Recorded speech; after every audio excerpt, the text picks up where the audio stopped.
This is Cece. Welcome to the Orbit. It is Tuesday, April 2nd. We have stocks lower today. We're looking at SPX down about 1%.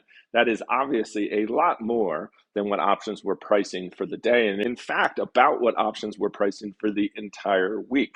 This is something we talked about on the Orbit yesterday, was just how low volatility was in options, particularly short duration options, coming into this week after the 3-day holiday. We were looking at expected moves yesterday for the entire week of 0.9%.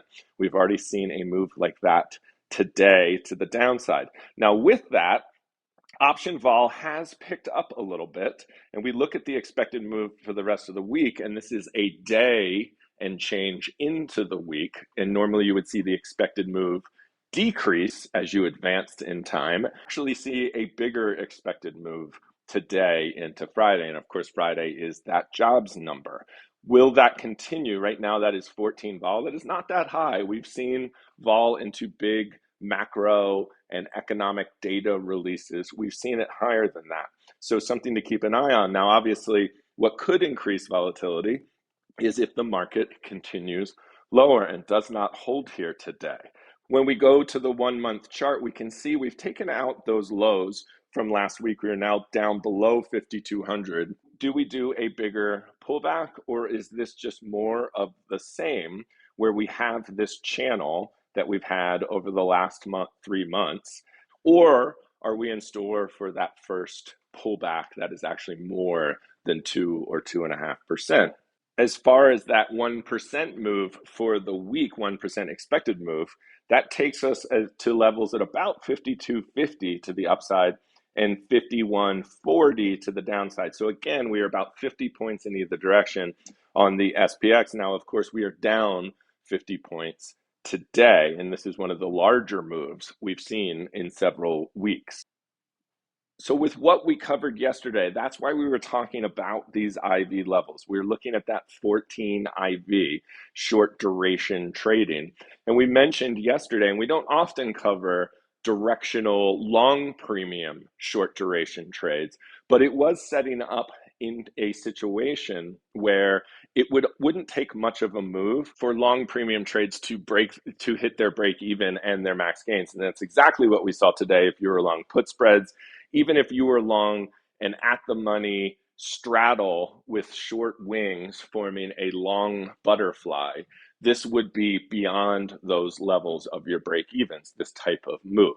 So it wouldn't take much. Now, as premium sellers, what you're looking for as traders is if you are selling low IV levels, you need that to be a self-fulfilling prophecy. You need the market to be loaded with gamma and the market to basically quietly go sideways or barely higher or barely lower. In this case, we have slightly normalized IV. It is still low historically, but we are getting back to that level of 14 IV for the week, and today is 15 IV. 0 DTE vol, bit of a hangover from yesterday. That is still pretty low. So looking at an iron condor expiring today, we have a short put of 51.80 and a short call of 52.05. If we made that a little bit wider, and we have break evens of 51.74 on the downside, 52.11 on the upside, where the break evens are closer to 0.35%. Of course, the same thing could be applied to one side of that condor, a credit put spread, for instance. And here is one, we're going to do it on the expected move, and that is at the 51.80 level. But you do get the benefit of a little bit of a spike in volatility. But with the market down this much, that is not far away. And so if obviously there was a follow through today, is putting that at risk with such a close break even. So perhaps it's the type of thing where you wait to see if the market tests those lows from the morning. Does it hold and start to bounce back? Maybe that's an entry point, a safer entry point, if the market has proven that it will hold the day's lows. And then, of course, if it were to rally back to 5,200 or above 5,200, you could then complete the other side of that condor. You might be getting a much wider condor than a quarter of a point expected move.